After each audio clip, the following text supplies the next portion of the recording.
Buenos días, tardes, modas y noches, auditorio. Estamos aquí otra vez en el Observatorio de Café con Piquete para hablar sobre esos temas que nos han, pues que creo que nos han gustado a la mayoría y que dan de qué hablar, ¿no? En esta ocasión vamos a tratar un asunto muy delicado, sobre todo de unos 20 años a la fecha y cada vez más, que cada vez ha sido más difícil, sobre lo que es el patriarcado, el machismo y el feminismo, desde luego, ¿no? Que es el que se ve. Que bueno, la mujer es la que se ve afectada básicamente con estas conductas. Aunque ya hablaremos que no es la única persona que se ve afectada, sobre todo con el patriarcado. Pero vamos a hablar sobre esto, pero antes que nada yo quisiera que Mónica, que es nuestra invitada de hoy, pues nos dé una breve plática sobre quién es, qué ha hecho, qué hace, etcétera, ¿no? Por favor, Mónica. Bueno, yo soy Mónica López Negrete, soy psicóloga y pues estudié una maestría en sociología y bueno, pues tengo muchos intereses, ¿no? Además de las cuestiones que tienen que ver con el comportamiento humano, con las maneras de organizarnos socialmente, pues en la historia, la antropología, también me gustan mucho las artes, ¿no? Y pues estoy aquí pues como una invitada, ¿no? Como una amiga que pues es invitada a esta conversación, ¿no? Esta charla que con mucho gusto pues quiero también compartir con ustedes. Muchas gracias, Mónica. Muchas gracias. Y bueno, voy a dar curso, nada más una breve introducción acerca del tema. Y es más, voy a introducir ya directamente con lo que es la plática. Este problema es milenario, para empezar. Tiene una génesis. Desde luego, y como hace ratito nos comentaba Mónica, pues lo que más nos interesa a todos y como público en general, es lo que está sucediendo ahora. Pero yo creo, y es mi forma de verlo con todos mis trabajos, que si no hay una breve génesis de dónde, cómo se crea, de dónde viene y por qué, no tenemos una explicación. Y eso para mí es importante.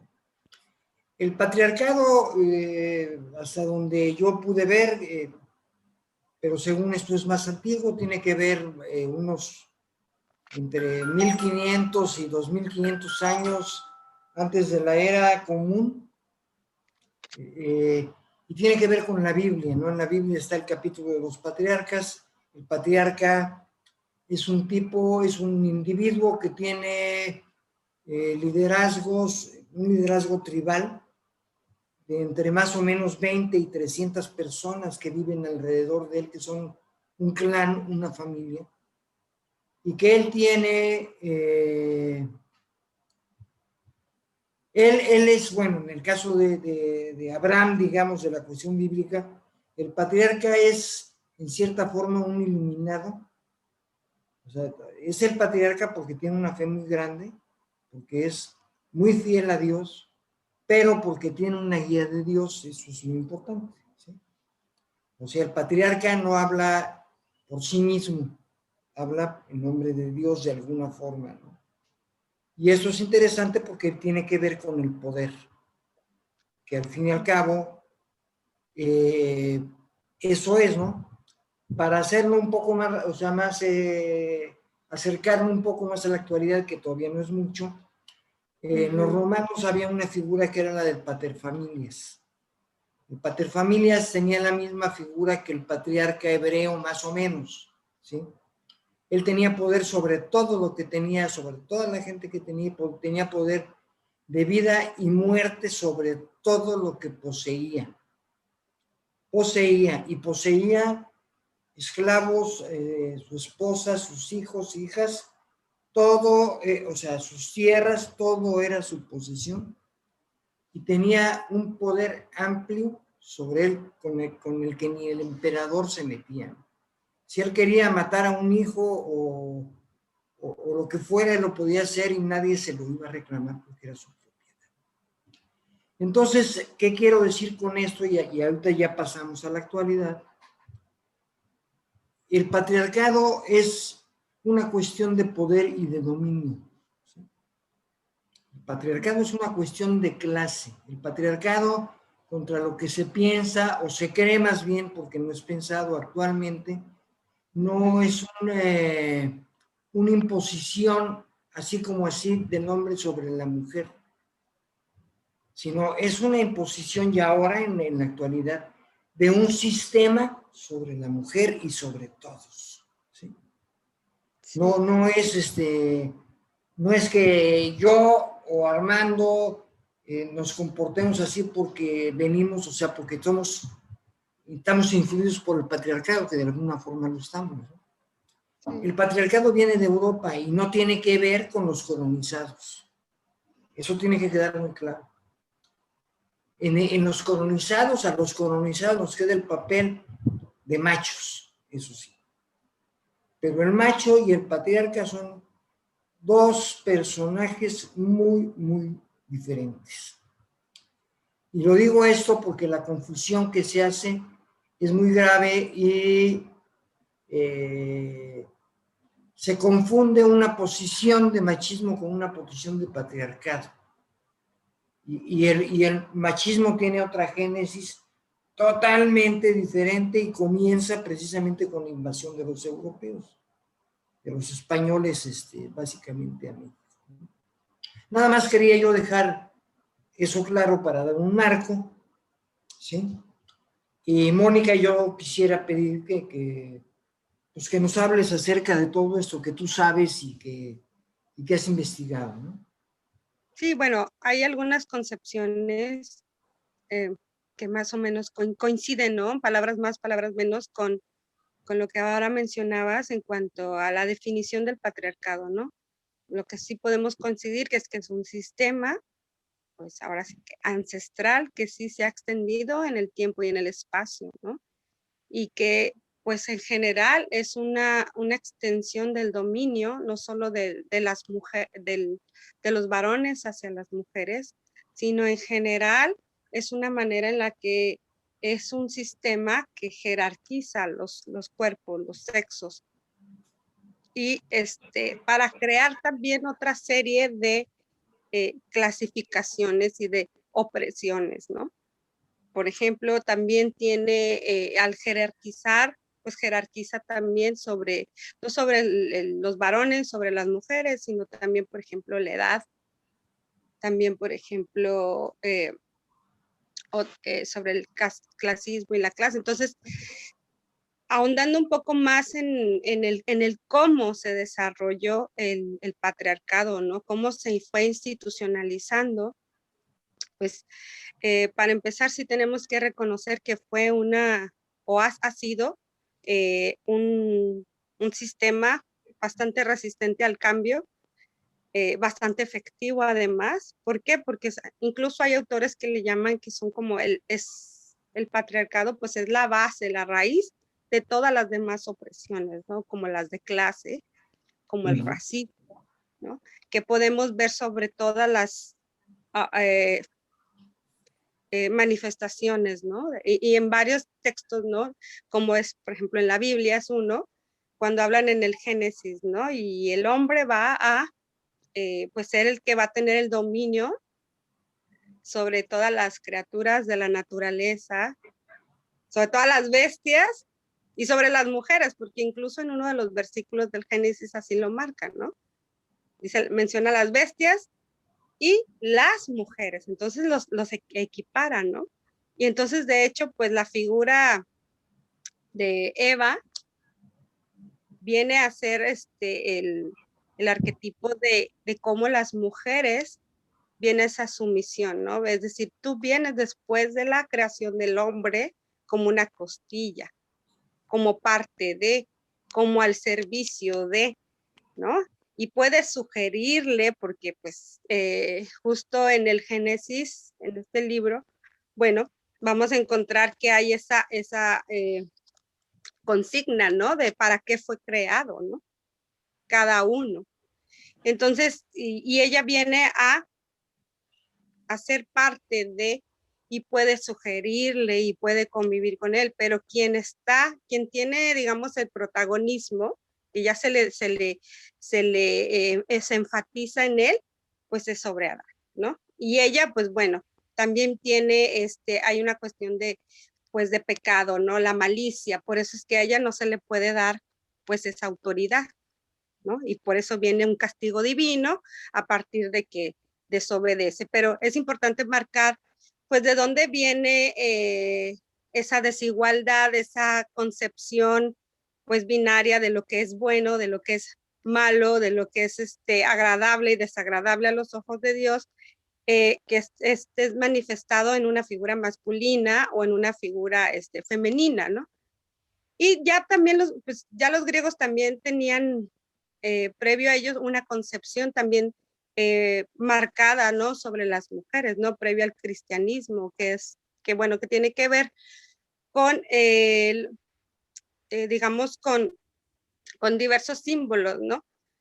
El cómo para ellos los dioses, pues eran hombres, ¿no? Vivían en el Olimpo, ¿no? Los hombres como algo celestial, como algo divino. Y las mujeres, por la cuestión de su fertilidad, pues asociadas a la tierra, ¿no? Una tierra que me da de comer, por un lado, pero que tiene esta otra significación que también me puede matar, ¿no? Que es a donde el destino final de todos los seres humanos es, pues, la muerte, ¿no? Donde si muero, pues voy a ser enterrado, ¿en dónde? En la tierra. Entonces la vida, la tierra tiene esa connotación, ¿no? De vida y muerte.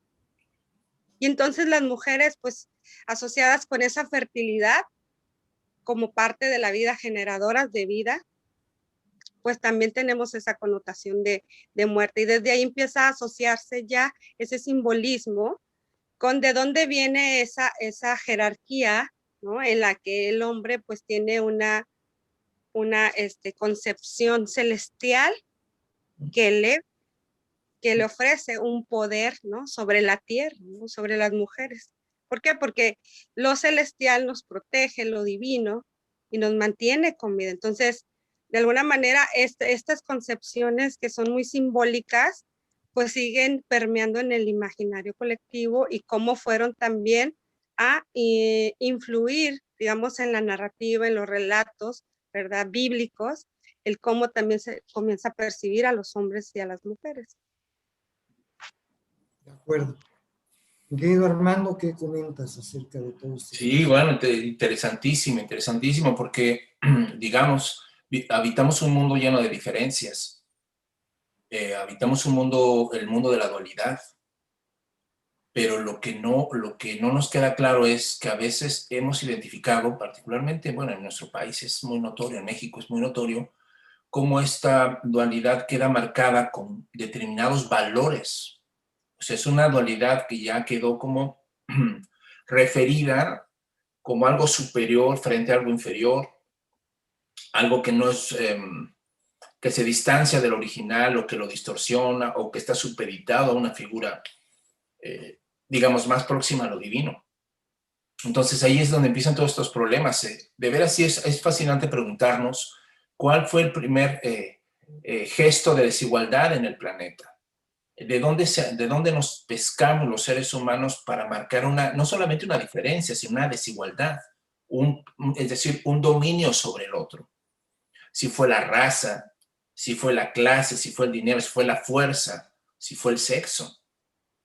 Si fue esta primera diferencia biológica fundamental de hombres y mujeres, ¿no? Que determinó después toda esta situación. Yo quiero enfatizar algunas cosas. A mí me parece que es extraordinario lo que decía Mónica y tú también, Carlos, sobre el papel clave que tiene en la Biblia, y no solo la Biblia, sino la forma como fue recibida e interpretada la Biblia al paso de los siglos, casi como una especie de tratado de biología, ¿no? Es decir, para el pensamiento común, naturaleza y e interpretación cultural de esa naturaleza y lo que ha sucedido en el tiempo, no ve la diferencia. Entonces, estas ponderaciones, estas valoraciones que se hace de lo masculino y lo femenino, pasan por a la gente como si fuera la naturaleza, tal cual es que así somos los hombres y así somos como por naturaleza, me explico. Es decir, la mera diferencia biológica ya trae una carga, ¿no? A la que le llaman el género. Es decir, la asignación cultural histórica en la que se pondera, ¿no? Al hombre o a la mujer, ¿no? Y me llama la atención también cómo a una especie como de espejo, la idea de que precisamente en el monoteísmo judío empezó a establecerse la imagen de un Dios Padre, ¿no? O sea, porque dicen algunos, ¿no? Para que llegara a ponerse a ese Dios como Padre, tenía que ya haberse establecido el patriarcalismo para que viniera este Dios a, digamos, a justificarlo, a darle, ¿no? A legitimarlo. Entonces, digamos, para que pudiéramos pensar a Dios como Padre, tuvo que haberse puesto en operación todo un sistema patriarcal que se estaba desarrollando y que además no fue ni siquiera homogéneo, supongo yo que pasaron muchos años para que se empezara a mezclar hasta con cuestiones matriarcales también, y eso era una cuestión compleja, o sea, no fue como si la humanidad ya ha dicho de un día para otro, pues ahora vamos a ser patriarcales, a la chingada, lo matriarcado. No creo, más bien fue una cosa compleja, ¿no? Que se fueron mezclando muchas cosas. Y aún en la Biblia se ve eso, ¿eh? Ahí hay algunos rastros de cómo también mujeres que de repente sobresalían, que tomaban decisiones, o lideresas, ¿no? En la Biblia también las hay, ¿no? Y entonces se ve como hay esta mezcla y toda esta supervivencia. La misma expresión de la Biblia de y se unirá a su mujer, parece que está haciendo referencia a una práctica que en la antigüedad se tenía de que el hombre, en una especie de algo matriarcal, pues se unía a la familia de la esposa. Se iba a vivir a la casa de los suegros, pues. Entonces, él se unirá a su mujer, ahí todavía hay una connotación de que eres tú el que te tienes que ir con ella, ¿no? Te tienes que unir, ¿no? A su casa, a su familia, a su terreno. Entonces, hay esta situación. Entonces, por un lado, veo esta imagen paterna de Dios como sí, la que va a certificar el patriarcalismo, pero y también al revés, como más adelante también esa imagen de Dios va a ser, digamos, un patrón, un paradigma permanente para lo que vendrá después, bendecido por la religión, ¿no? Quedó, digamos, asentó muy bien, ¿no? El cristianismo con la asunción que hace del Imperio Romano, ¿no? Cuadraron perfectamente bien, dices tú, el pater familias y los patriarcas, ¿no? La imagen de un Dios Padre, la madre como mediadora, ¿no?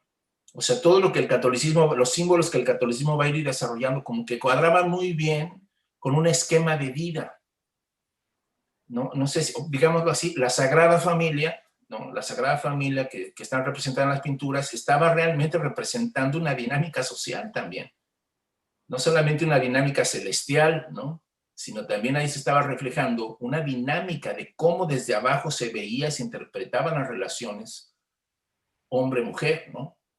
Entonces, sí, pues sí, la Virgen será la madre de Dios y todo, pero pues el Dios Padre es el Dios Padre, ¿no? La madre intercederá, como en México, ¿no? Hablándole al ¿no? Intercediendo por los chamacos desmadrosos, ¿no? La madre interviene y le pide y obviamente ahí también ahí tiene su secreto, tiene su encanto, ¿no? Que ya espero que lo podamos comentar cuando veamos ya en operación esto en México, pero sí, me parece fascinante este asunto. Y además sorprendente que hayan pasado miles de años para que el hombre o los seres humanos o las mujeres en este caso se hayan puesto, digamos, a cuestionar de una forma más sistemática, más profunda el origen de esto. De esto que se hizo pasar por naturaleza humana, pero que en realidad era un sistema histórico, instalado, operado en el tiempo, no desde la naturaleza, sino más bien creando una especie de segunda naturaleza, ¿no? Que es en la que estamos todos metidos, ¿no? Sí, bueno, de hecho, si vemos algunos ejemplos ahora que mencionas, y es muy buen punto como para, incluso muchos autores parten, ¿no? Desde esta visión más biológica, ¿no? De las formas de organización que tienen las distintas especies, ¿no? En la organización de la vida, de la reproducción. Pues vamos a encontrar ejemplos de especies que incluso tienen, pues, que se organizan de manera matrilineal, ¿no? Que básicamente comienzan, o que, por ejemplo, las leonas, los elefantes, digamos digamos que los tienen matriarcas, ¿no? Que son quienes dirigen, y que el macho tiene es como más como una herramienta de reproducción sexual, ¿no? Y en el que incluso cuando tienen descendencia, los mismos eh, eh, la misma especie, ¿no? Mantiene esos lazos, esos vínculos, ¿no? Matrilineales, aún después de tener descendencia, ¿no? Es decir, cómo prevalece lo matrilineal en varias especies, ¿no? Como en las abejas. La abeja es la reina, ¿no? Es la que organiza la vida productiva también, ¿no? Es la que mantiene esa línea, ¿no? De reproducción, y el macho incluso muere, ¿no? Hay varias especies, ¿no? Que nos dan un ejemplo de cómo la naturaleza tiene esta forma de organización, incluso también de forma asexual, ¿no? Entonces, es buen punto de partida para observar cómo también, digamos, el patriarcado también viene a ser algo como antinatural, ¿no? Porque en las organizaciones más primitivas, ¿no? Cuando había tribus, entonces la manera en la que se organizaban, pues también era de una manera en la que también era matrilineal, ¿no? Porque todo giraba en torno a la fertilidad, ¿no? Entonces, lo sagrado, ¿quién es quien da vida? ¿Quién tiene esa capacidad, no? Entonces, de ahí vienen las figuras de las mujeres como sacerdotisas, ¿no? Como que además la que me alimenta, así como la tierra. Entonces, eran veneradas y eran, tenían una participación política activa, ¿no? En la manera de organizarse, ¿no? Y entonces, es interesante porque ahora que mencionas, bueno, ¿cómo trascendió? ¿Qué circunstancias, qué factores influyeron para que hubiera este cambio, ¿no? Hacia el patriarcado, ¿no? Esa manera de organización matrilineal que ahora hay pocos ejemplos, pero sí los hay, ¿no? En la sociedad moderna tenemos el ejemplo de Sumatra, donde todavía hay sociedades matrilineales y tienen digamos, las mujeres gozan de cierta libertad sexual, ¿sí? Para elegir, o sea, no hay como tal un matrimonio, sino hay como una especie de compromisos en la que sí comparten ciertas actividades con sus compañeros, ¿no? Sexuales, pero también se mantienen más como una cuestión en torno a la crianza y la reproducción más comunitaria, más compartida, ¿no? Y más similar a, pues, una orden de organización mucho más primitiva, ¿no? Entonces sí es bastante interesante ver qué es lo que sucedió para que se diera paso, ¿no? al patriarcado, porque hay patriarcados que son ancestrales, ¿no? También previo a la llegada de los españoles, ¿no? A América, pues también había una cierta organización, ¿no? De las actividades, y las mujeres también tenían como mujeres de que potentaban un poder, ¿no? En torno a su fertilidad, pero en torno también a la sabiduría, y también tenían una participación también política, ¿no? Y cómo esto vino a cambiar y a transformar, de acuerdo, pues debe haber sido bastante impresionante, tanto para quienes llegaron a colonizar América como para quienes estaban siendo colonizados, conquistados, pues ver esas formas de relacionarse, ¿no? Entonces me parece como un punto como inflexivo muy importante en la historia, ¿no? Ver qué fueron los factores que cambiaron tanto posteriormente aquí con la llegada de la conquista, como también previo a ello la llegada de, bueno, lo que fue el cambio de la vida nómada a una vida sedentaria, ¿no? Que fue determinada por la agricultura, ¿no? ¿Por qué? Pues la agricultura generó que hubiera un exceso, un excedente, ¿no? En la producción de semillas, que hacía que entonces tuvieran un cambio en la manera de relacionarse, ¿no? Al haber ese excedente, pues surgió la necesidad de tener herederos, de tener quien protegiera esos bienes, ¿no? Esos bienes, esa producción. Y entonces, ¿quién la iba a detentar, no? Entonces, y descubrir que, bueno, para trabajar, para proteger, o sea, es decir, ese excedente, esa riqueza, esa propiedad privada, ¿no? Iba a requerir de muchísima más fuerza de trabajo. Y entonces ahí es donde las mujeres cambia su rol. Su rol que pasaba de ser de alguien venerado porque era algo sagrado, ¿no? Por la fertilidad, pasaba a ser una herramienta también de explotación. ¿Por qué? Porque una mujer entonces puede...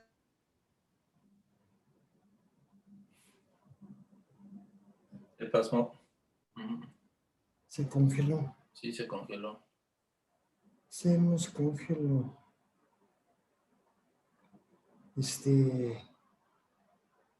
extender ahí y poder proteger a la riqueza y seguir amasando más riqueza y seguir amasando más poder. Entonces iba a necesitar más fuerza y entonces necesitaba entonces, por tanto, más mujeres. De ahí también viene otro simbolismo, ¿no? Lo que significa nuestra percepción contemporánea de la infidelidad. Como una marca, como un sello de la virilidad masculina, ¿no? Quien es fértil, quien posee más mujeres, pues es similar a ese arquetipo, ¿no? De que tenemos en el inconsciente colectivo, que pues se refiere pues a tener esa posibilidad pues de tener mayor riqueza, ¿no? Entonces sí tenemos como muy tatuados, muy esas referencias, ¿no? En el imaginario colectivo. Sí, sí, es cierto. Desde luego que lo es así. Hay una cuestión, o sea, que mencionaste, hay un problema en cuando llegan los iberos a América, en este caso a México, que es lo primero con lo que acaban, se hace borrón y cuenta nueva, digamos, por decirlo de una manera muy, muy simple y muy pedestre, pero se borra la historia del conocimiento, los métodos de producción de conocimiento y una serie de cosas para superponer la cultura española. Y entonces la narrativa cambia porque eso que acabas de decir, pues no lo vemos en los libros de historia, ¿no? No hay, o sea, los niños en la primaria o en la secundaria o en la prepa pues nunca no tienen ni idea de que esto sucedía, porque no conviene, o sea, porque hay una cuestión manipulada, o sea, porque pertenecemos a algo más. En esto que decías de los excedentes, aunque no hay, la propiedad no se ve como una propiedad, o sea, privada es más en particular, sino es una cuestión comunal, pero sí es administrada, ese excedente es administrado por el hombre, porque también hay otros que ambicionan ese excedente, que también es motivo de guerras y de despojos y de una serie de cosas, y alguien tiene que proteger. Pero bueno, la cuestión es que sí, efectivamente hay una importancia muy, muy grande en las sociedades de Abya Yala con los originarios.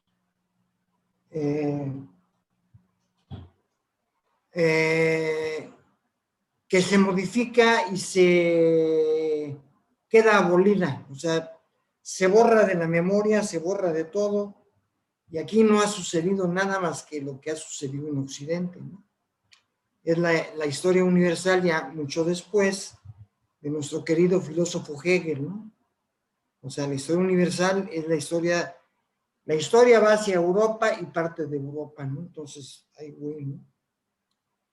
Y efectivamente, o sea, hay una parte, no me acuerdo si es en la arqueología del saber de Foucault, que menciona que estamos en la era del Padre, ¿no?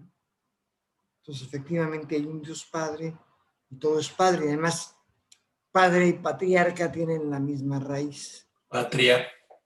Sí, sí, o sea, el mismo, o sea, es esta situación. Pero hay cuestiones ahorita voy a hacer una pequeña digresión acerca de la cuestión de la mujer, porque además, claro, es el Padre, pero además el Padre es blanco y Cristo es blanco, ¿no? Cuando llega aquí, Cristo es blanco, o sea, Cristo durante el Renacimiento posterior a la Edad Media Europea sufre una modificación y los artistas representan pasajes del Nuevo Testamento, del Antiguo, pero estos personajes están vestidos como la gente del Renacimiento, ¿no? Traen armaduras, traen una serie de cosas y además pues, son blancos, todos son blancos, ¿no? Pero en México sucedió una cosa muy curiosa hasta el día de hoy. Y es notorio. La Virgen de Guadalupe es más importante que Cristo. En México la Virgen de Guadalupe es mucho más importante que Cristo. Se diga lo que se diga. En el pueblo en general, los que supuestamente ya tenemos algo de cultura y que podemos discernir la situación, lo vemos de otra manera. Pero el pueblo en lo grueso, o sea, lo que viene de abajo, no de abajo, de lo originario, prefiere a la Virgen de Guadalupe que Cristo, ¿no? Yo no he visto que, pues ahora no sé, ni en Semana Santa que vengan de todos los pueblos de alrededor a ver a Cristo crucificado o resucitado, ¿no? No, pues les vale madre, ¿no? El 12 de... Se van a los balnearios, man, no se van a leer. Se van a los balnearios y nadie pela.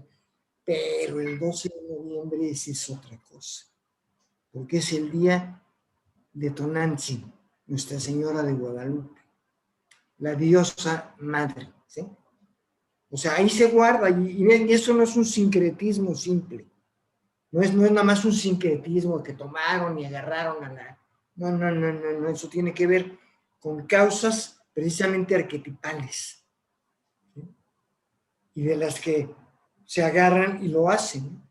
Ahora, para empezar a dar un poco el giro sobre el patriarcado, llegan los españoles a América, que yo prefiero llamarla ahora Abya Yala, una tribu de Bolivia propuso ese nombre para el continente americano, Abya Yala.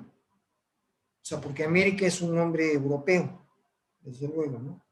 Pero llegan y violan a las mujeres, las abandonan y empieza a haber todo una problemática que llegan hasta nuestros días, ¿no? Y que tiene que ver con el machismo, porque la mujer, es curioso, pero la mujer desprecia al marido al fin y al cabo, ya sea muerto o no después de la mal llamada conquista, porque no la defendió ni defendió a sus hijos, ¿no? No fue capaz de defenderlos. Entonces el hombre local, ¿sí? Y el hombre de fuera, que es el vencedor, pasa a otro plano a ojos de la mujer indígena y luego de la mestiza y de todos los demás. Y entonces esta situación crea una problemática en la que, ahorita que hablemos se va a ver más claro cuando hablemos de las cuestiones del cine mexicano y de la oveja negra y todo eso, se empiezan a hacer los machos porque la madre hace a los machos. La madre hace un cónclave en la que tiene un preferido, para empezar, que por lo regular es hombre, puede ser preferida, pero por lo regular el consentido de mami es un hombre. Y todo gira alrededor del hombre de maneras muy perversas, ¿sí?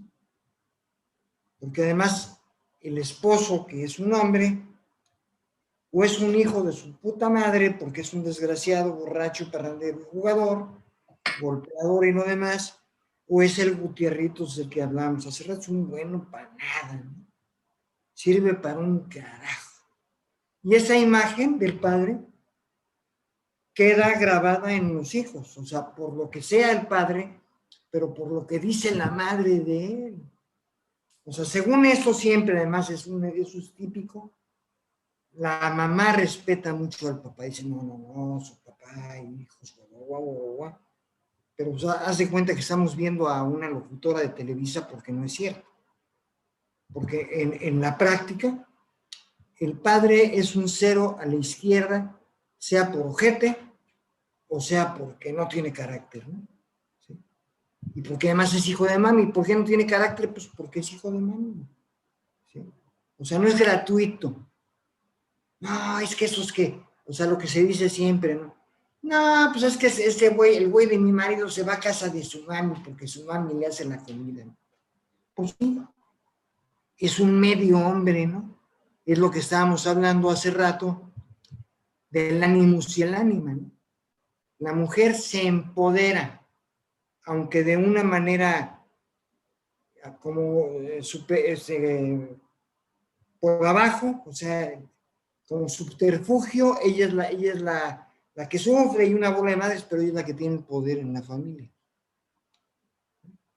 Ella es la que maneja todos los hilos, los manejaba, no sé ahora, porque ahora la cuestión familiar es una cosa que se ha modificado mucho por la occidentalización del rollo, ¿no?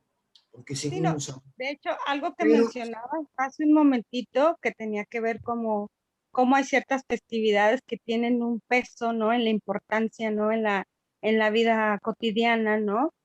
Y más que otros eventos, ¿no? Que pudieran estar relacionados con nuestra historia. Tienen que ver, por ejemplo, decías el 12 de diciembre y otra fecha importante, el 10 de mayo. El 10 de mayo es un día que se paraliza, Claro. que incluso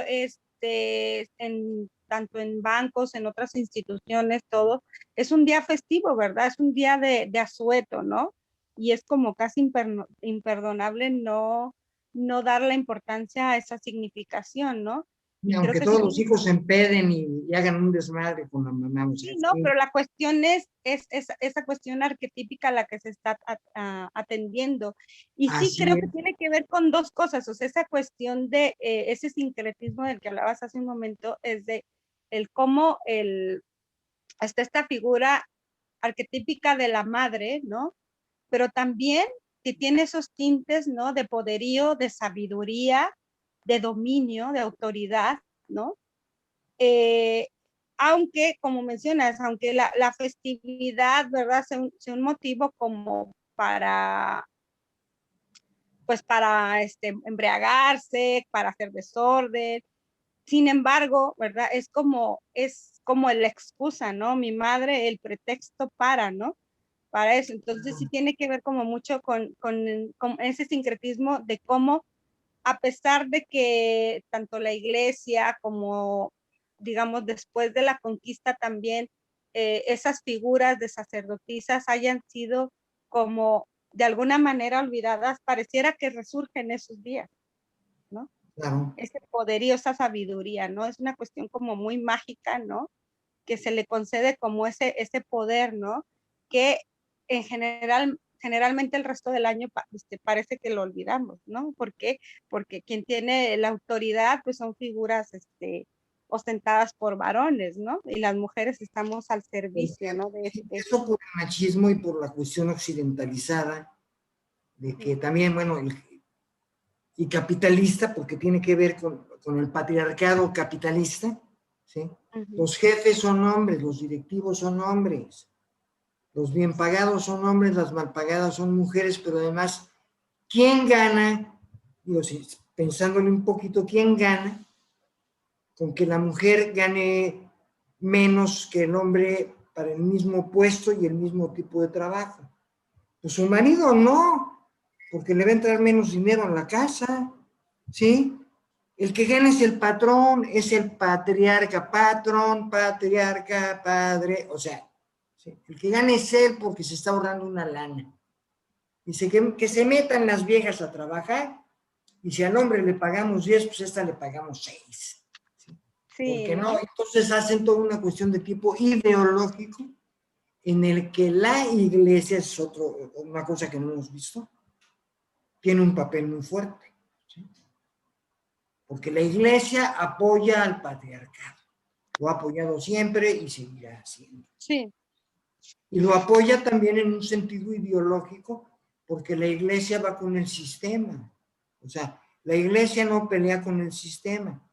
El papa que hubo hace 2 generaciones, don Juan Pablo II, o sea, pinche derechista de cagada, pues fue, todo eso representó el tipo, ¿sí? Todo eso representó y por demasiado tiempo, porque además el desgraciado duró mucho tiempo, ¿no?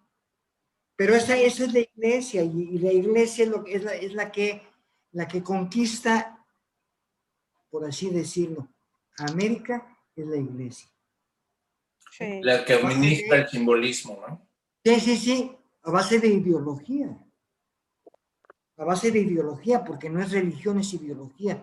Pero además, bueno, nada más para cerrar esta cuestión del hombre y la mujer en lo que son los arquetipos, la mujer se empodera de una mala manera en el ánimus, o sea, porque una mujer que tiene ánimus es un hombre de segunda, ¿sí?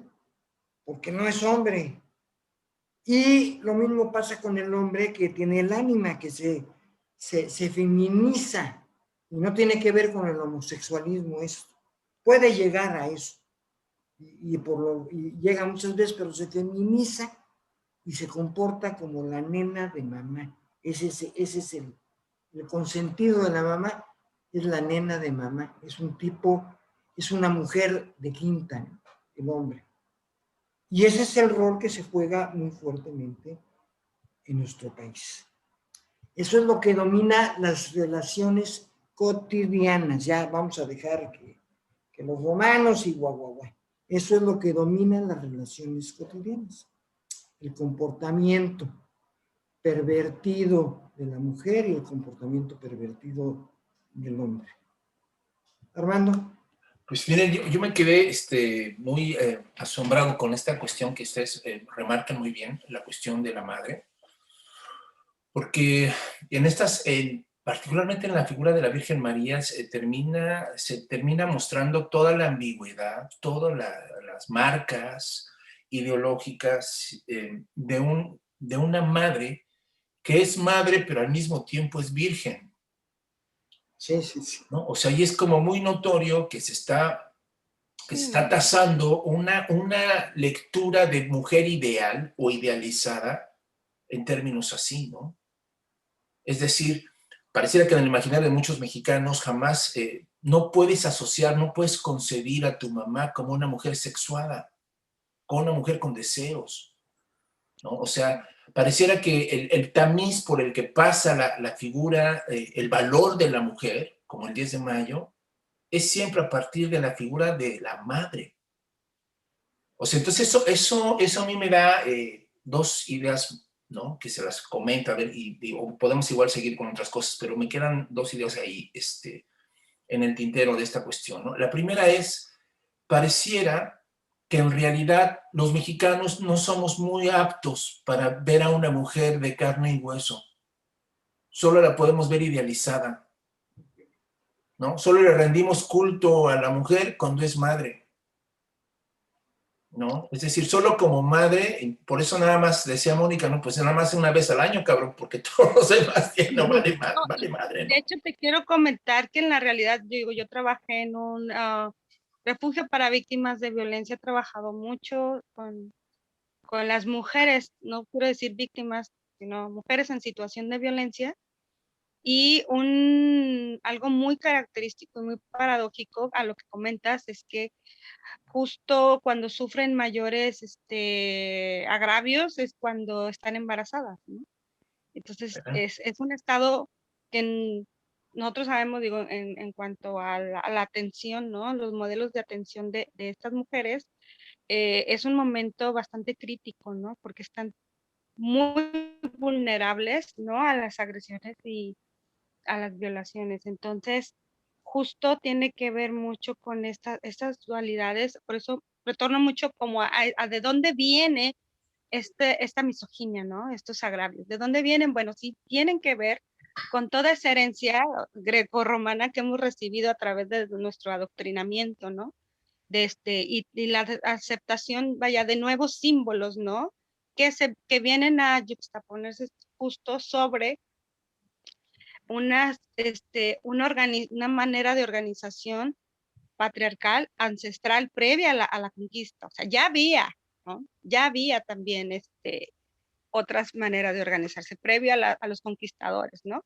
También se habla justo de que hay como una especie de entronque entre ese patriarcado ancestral, ¿no? Prehispánico, que viene como una juxtaposición al encuentro con la manera de relacionarse, ¿no? Que se nos viene a imponer, ¿no? Esa dictadura, ese patriarcado europeo, en el que ya también los hombres, y eso debió ser, pues, muy interesante, ¿no?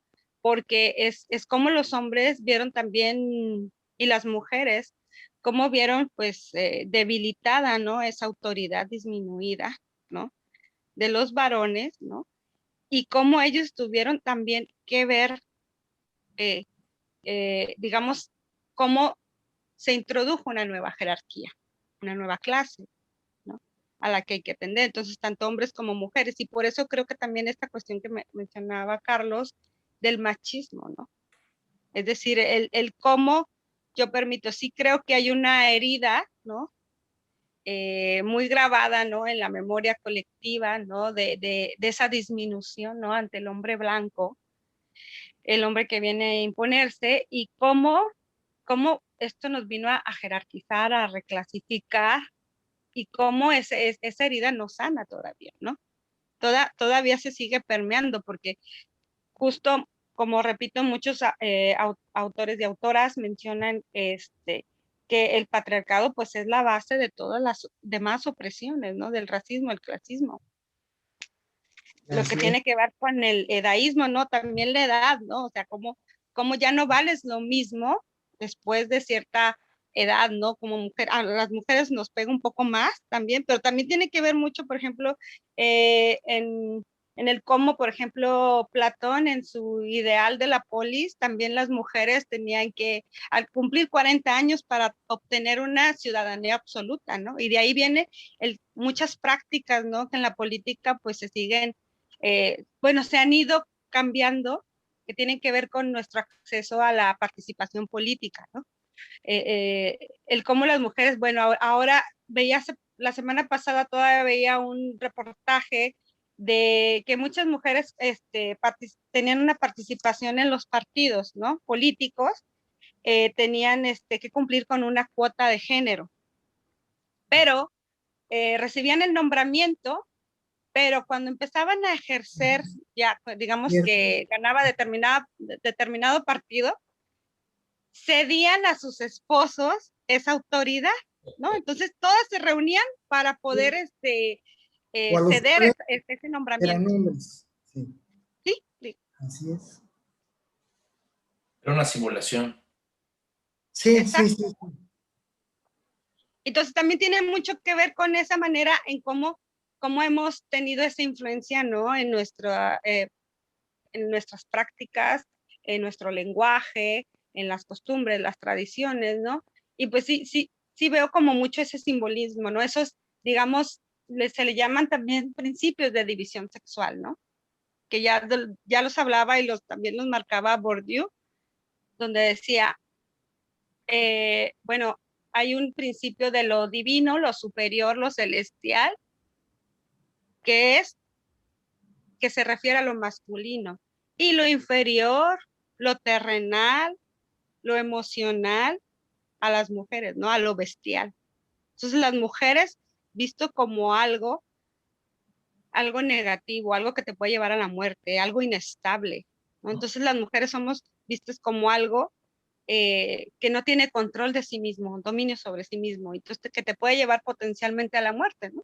Y en la Biblia vemos los ejemplos en los libros, ¿no? Es decir, y también ese paganismo, ¿no? También vemos eso que decías tú hace un momento, Armando, respecto a la Virgen de Guadalupe, ¿no? Ese arquetipo en el que la mujer es vista como algo idealizado, algo superior. Entonces esa mujer es una contraposición a aquella mujer pagana que en la Inquisición era quemada por tener una sabiduría sobre la medicina, ¿no? Entonces era la hechicera y era la que llevaban la quemaban, ¿no? Viva, era la que torturaban, era la que marginaban y era la que recibía el castigo. ¿Por qué? Por acercarse a ese arquetipo de mujer pagana, de mujer mala, ¿no? Y entonces ahí viene la necesidad de crear una figura que encarnada por la Virgen María, ¿no? En la cual, pues es una mujer santa que cede su deseo sexual, se abstiene para poder heredar, poder traer al mundo a un heredero, ¿no? Celestial además. Entonces, es donde se empieza como a encarnar también esa necesidad como de las mujeres, de clasificar a las mujeres en buenas y malas, ¿no? Dependiendo a qué arquetipo te acercas, ¿no? Te aproximas, ¿no? Aquella que tiene la libertad sexual, pues es aquella mujer pagana, ¿no? Que está castigada, que es marginada, ¿no? Que es algo no agradable, y entonces venerar a aquella mujer que sí se acerca, que tiene una familia, que es sumisa, que es callada además como la Virgen, ¿no? Y entonces es una manera de poder tener esa clasificación y jerarquización, ¿no? Y de ahí viene pues toda esta violencia, ¿no? Contra las mujeres. Eso es parte, yo creo que eso es parte, bueno, es que sí es, pero es parte. Porque, bueno, primero, porque las queridas, que ahora, bueno, pues ahorita ya hay queridas y queridos por todas partes, porque con eso de que la mujer se liberó, pues ya tiene amantes también, etcétera. Pero ¿por qué las queridas? Porque yo no voy a acostarme con la mujer que es la madre de mis hijos porque es sagrada.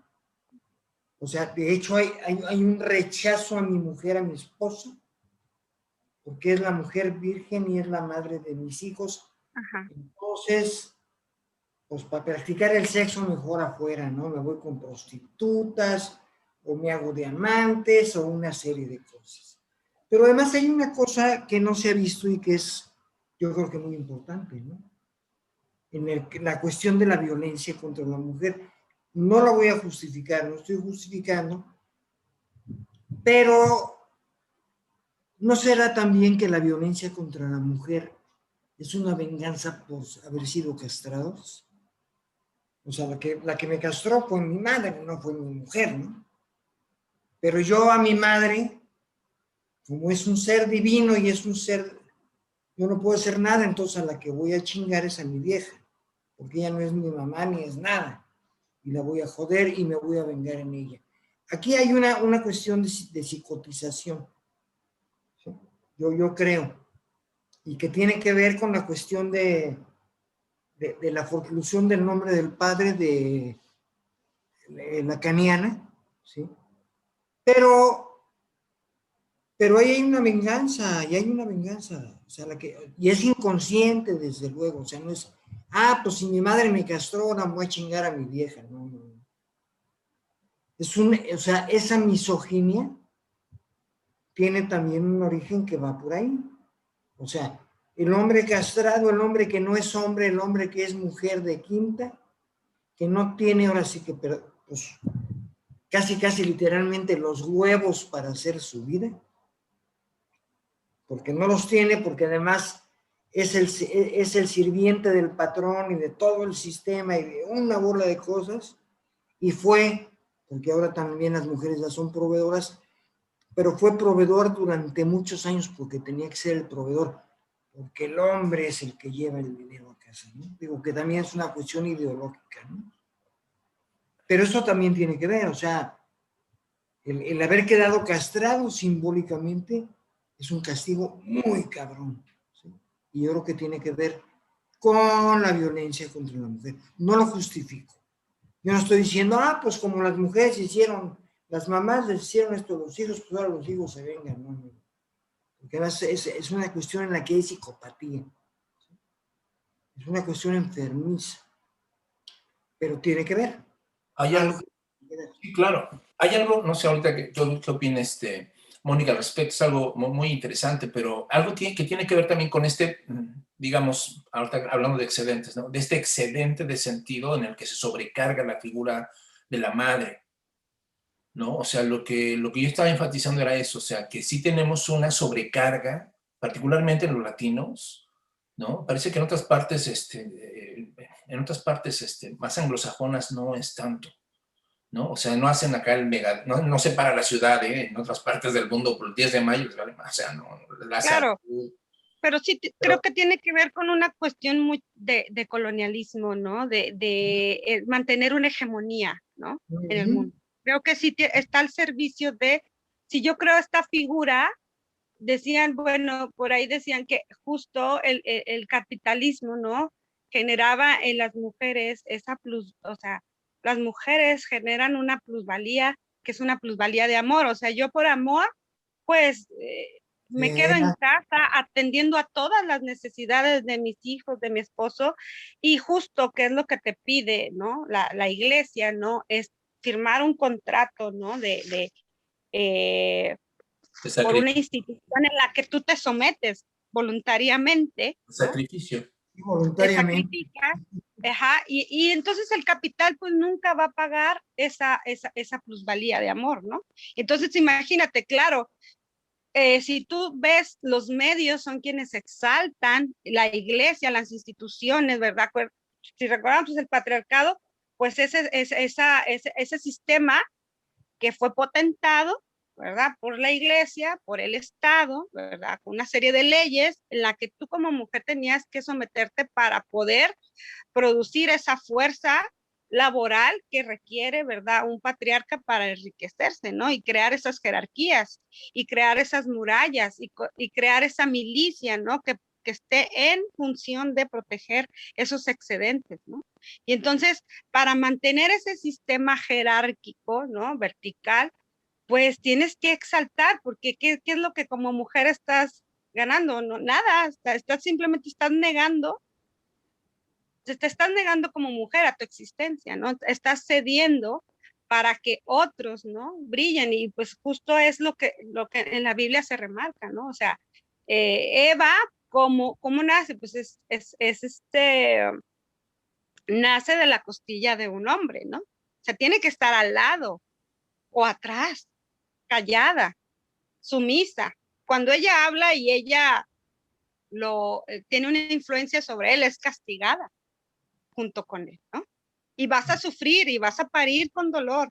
Entonces, es el castigo por alterar un orden, ¿no? Un orden que es el patriarcado, ¿no? Entonces, en toda la Biblia, en el Antiguo Testamento, podemos ver todas esas narrativas donde se refuerza y se perpetúa, ¿no?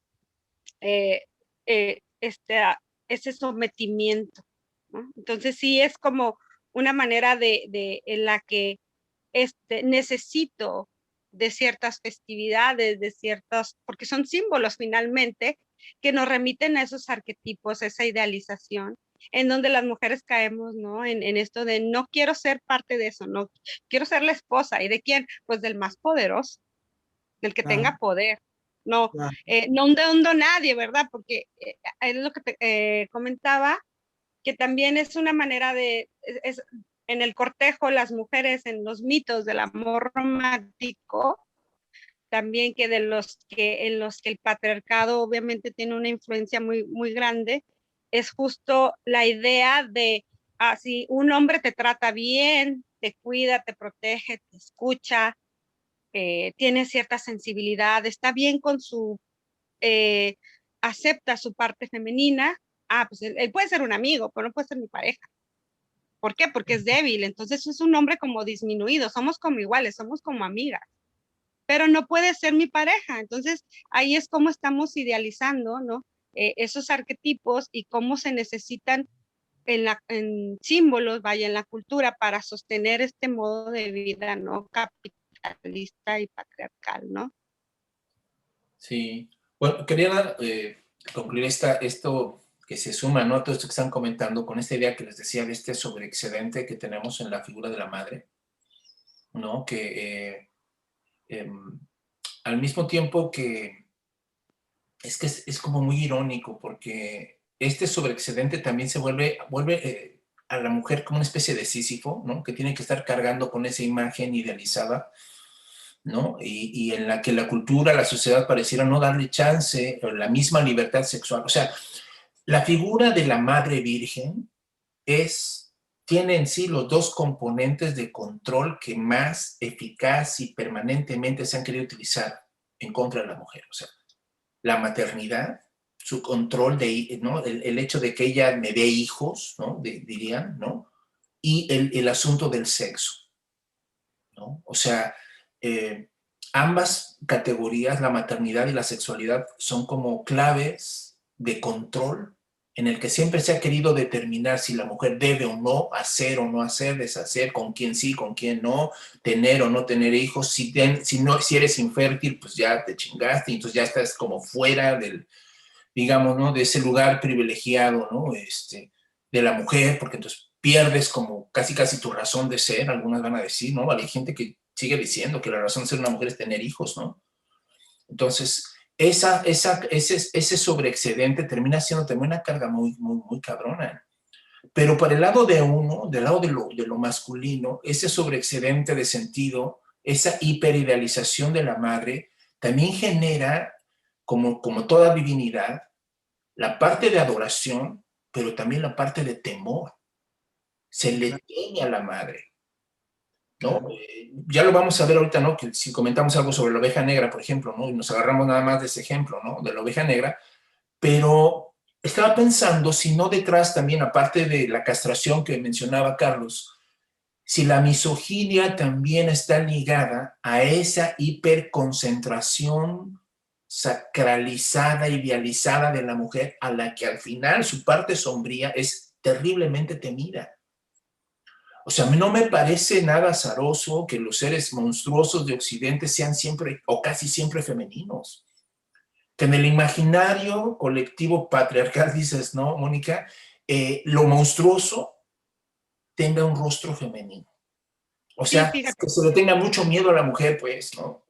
Sí, de hecho hay algunas imágenes, ¿no? Eh, hace tiempo ya fui a ver una exposición de Carlos Monsiváis de carteles, ¿no? De carteles que él coleccionaba y de portadas como de revista, ¿no? Que tenía. Y en esa exposición era muy curioso ver cómo justo es un ejemplo, ¿no? De cómo se manifiesta en la cultura, ¿no? Y cómo se van permeando esas imágenes, ¿no? Esos símbolos.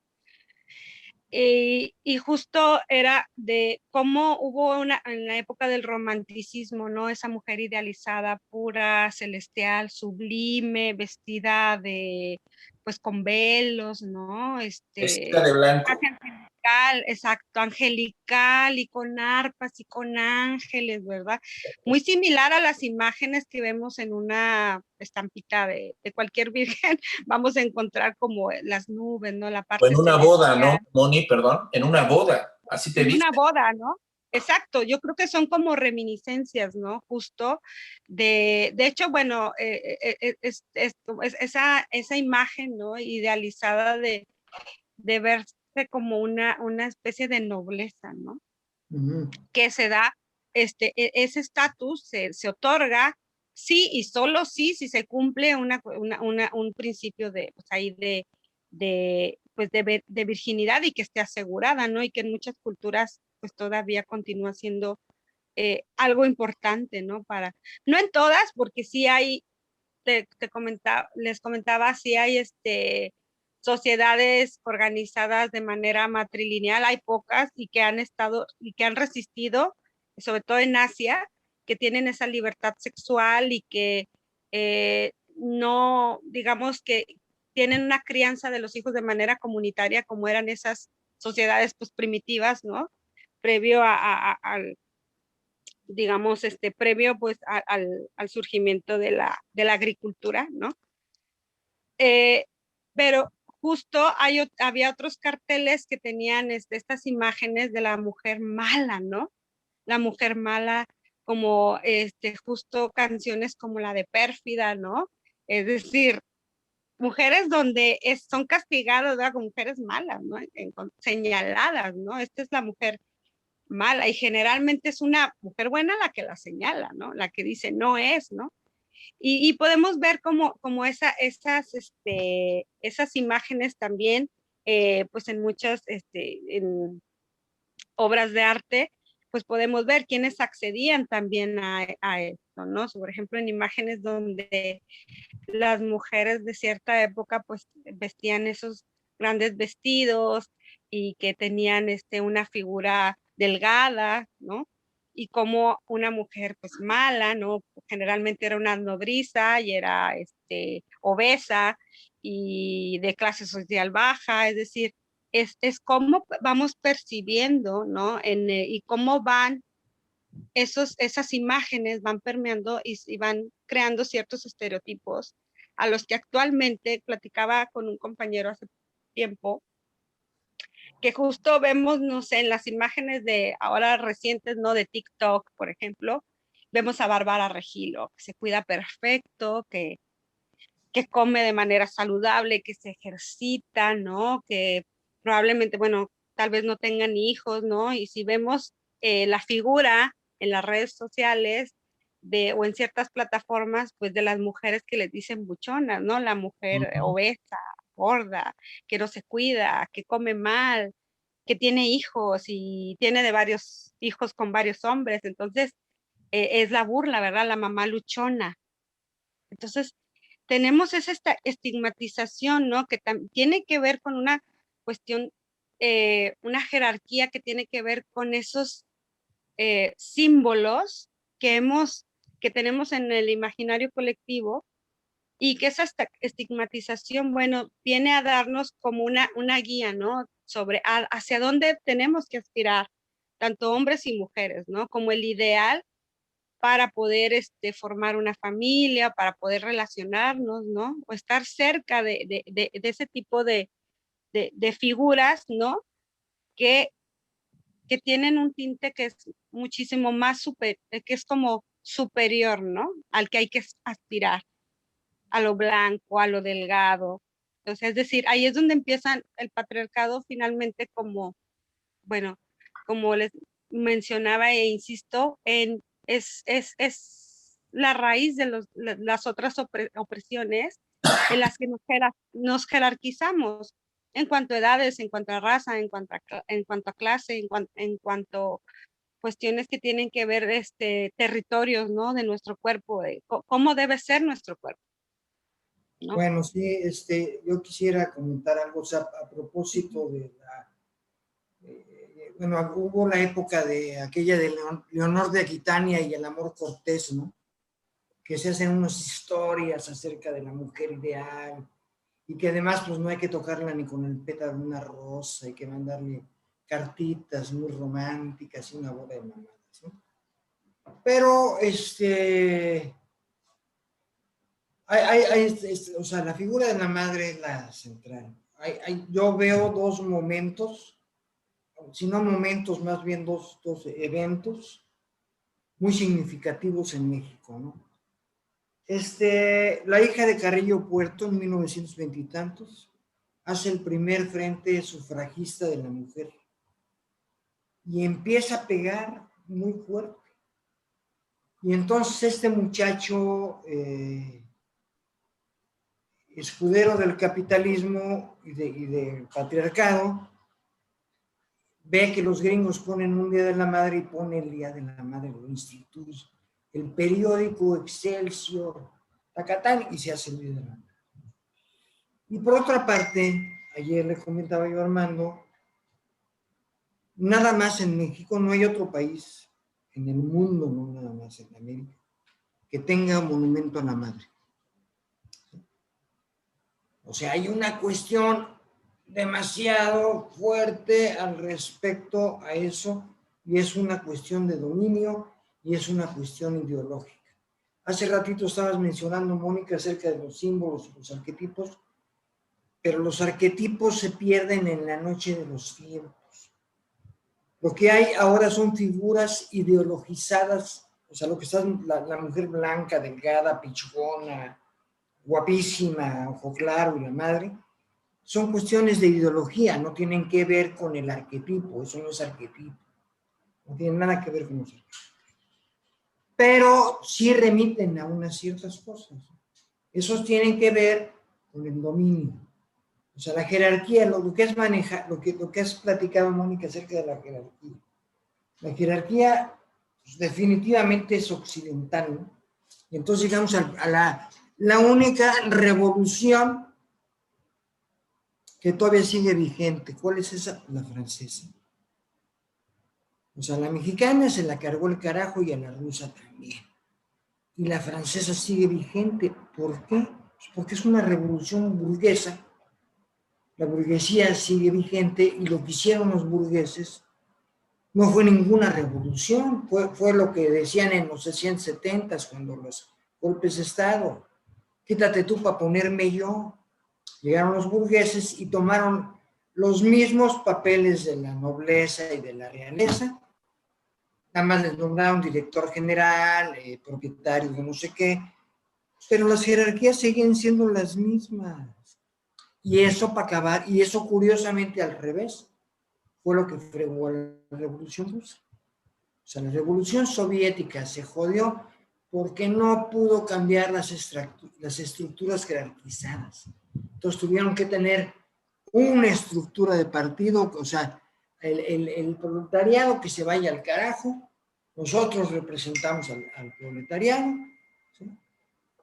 Pero hay una burocracia que es la que hace el papel y se mantiene la misma jerarquía que en Occidente. Entonces, eso también yo creo que hay que pensarlo y hay que pensarlo con la mujer y hay que pensarlo porque además lo que se está haciendo de una manera ideológica es poner a la mujer contra el hombre y poner a la mitad de la humanidad contra la otra mitad. Hay muchas mujeres que, o sea, no piensan porque no piensan. Es un odio. Digo, yo estoy de acuerdo en que hay una bola de situaciones en las que hay una bola de psicópatas que están violando y matando, pero no somos todos, ¿no? O sea, hay que diferenciar, y muchas de ellas en este momento, yo lo veo con mujeres jóvenes, muy jóvenes, no hacen una diferencia, o sea, dicen, el hombre es un hijo de su tal por cual, y el patriarcado, y no tienen ni idea de lo que es el patriarcado, ni de dónde viene, ni por qué somos machos, y no somos muchos, y cosas por el estilo, ¿no? Me temo que estamos llegando al final del tiempo. Vamos a hacer una ronda final, lo más breve posible, si nos haces favor, Mónica. Sí, bueno, de hecho, bueno, algo que quería comentar es justo, ¿no? Creo que no se puede hablar de un feminismo, son diversos feminismos con diferentes agendas, creo, ¿no? Y también algo que también falta es justo, hay diversas luchas o, digamos, desafíos logrados, alcanzados por estos feminismos, ¿no? Que en la mayoría se comparten, que es el acceso, de alguna manera, porque no ha sido de manera uniforme, obviamente, a la educación, al voto, a la participación política, y muchos se concentran como en la participación en cuanto a las cuotas, ¿no? De género, que es de lo que hablaba hace un momento en los partidos, de cómo esa participación política luego las mismas mujeres pues la cedían, ¿no? En algunas comunidades como en Guerrero, como en Chiapas, ¿no? Las mujeres cedían esas cuotas de poder a sus parejas, ¿no? Y también habrá quienes se habla como de feminismo de alguna manera pues, un tanto rosas, ¿no? Que son como nada más para cumplir, ¿no? Y para perpetuar a los mismos grupos de poder.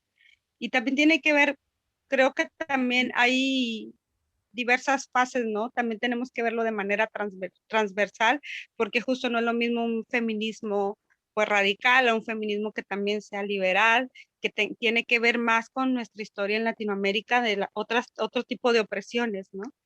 En las que también se busca no, nada más no es esa opresión de los varones sobre las mujeres, sino que tiene que ver con liberarnos con de esos estigmas que hay, ¿no? Sobre la clase, ¿no? También. Entonces, creo que no podemos hablar solo de uno, que sí tendríamos como que ir diferenciando y puntualizando y seguramente es un tema, pues, es un tema muy, muy extenso y que justo eso habla, esas manifestaciones, yo creo que el feminismo empieza a estar sobre la mesa, pero todavía nos falta muchísimo para que pueda llegarse un diálogo, porque estamos hablando diferentes lenguajes. Ayer mismo, esta semana, Marta Lamas publicaba un libro nuevo sobre feminismo y dolor y hablaba de que justo muchas simpatizantes, ¿no? De los movimientos feministas, que son varios, dice, muchas se han acercado acerca del dolor, ¿no? Como víctimas de una situación de violencia, de abuso sexual, pero que no es el mismo que comparten las demás, ¿no? O que no es ese acercamiento, esa aproximación más teórica, ¿no? Entonces, a veces también ahí es donde esa rabia yo creo que tiene esa expresión, ¿no? Esa manifestación. Tenemos que ver desde dónde está hablando, ¿no? Esa feminista, ¿no? Cuál es su historia y de qué es lo que nos está contando, ¿no? Porque también creo que sí se ha hecho mucho trabajo, pero falta muchísimo más para empezar a entendernos y para poder reconocer esas otras opresiones, ¿no? Y ver el contexto desde el que cada una está hablando, ¿no? Y pues bueno, en general creo que me da gusto haber compartido pues esta conversación, esta charla con ustedes y espero que haya sido pues provechosa y satisfactoria para todos ustedes también. Gracias. Muchas gracias. Sí, bueno, pues da la casualidad que esto que lo van a estar escuchando el 10 de mayo. Ay, sí, creo que es algo necesario, ¿no? También, Sí. o sea, ver de manera crítica también, ver de dónde a qué nos referimos, ¿no? Qué significaciones le estamos dando y poder también reflexionar en torno a estas prácticas, ¿no? Que continuamos, que prevalecen en nuestra cultura. Sí, sí, yo creo que me quedo con eso, ¿no? Como esta reflexión de esta ambigüedad, esta sobrecarga, esta sobredeterminación de sentido que tiene la figura de la madre en nuestra cultura, ¿no? No, creo que no le ha hecho mucho bien ni a los hombres ni a las mujeres, ¿no? Es un asunto que ha terminado generando mucha misoginia, ¿no? Una distorsión hasta de arquetipos, decía Carlos, ¿no? Que terminaron disolviéndose en estereotipos y en formas ideológicas. sí, ideológicas, bastante crueles, bastante inhumanas, bastante sesgadas. Uh-huh. Pareciera que ahora estamos conviviendo hombres y mujeres profundamente mutilados, ¿no? Sin poder accesar a esta dimensión, digamos, andrógina, simbólica del ánima y el ánimus, ¿no? De poder integrar en nosotros estas categorías, ¿no? Sin estos visos de control o de poder, ¿no? Me quedo con Sí. esto, me quedo también con la idea de que me pareció impresionante cómo el mundo masculino o de lo masculino también se asoció a la escritura. Es algo que se me quedó y que quería decirlo. Y cómo el mundo femenino se quedó instalado en la oralidad. Y eso es algo muy, muy, muy interesante, ¿no? Cómo, digamos, la historia la escriben los hombres. Sí. Pero quien termina creando el mundo de la familia y sus categorías, introyectadas muchas cosas allí, es la mujer. Entonces, la necesidad de tener mujeres cada vez más lúcidas, cada vez más conscientes de esto, me parece importantísimo. Y que aprendamos a convivir con personas que no estén idealizadas ni mitificadas como, ¿no?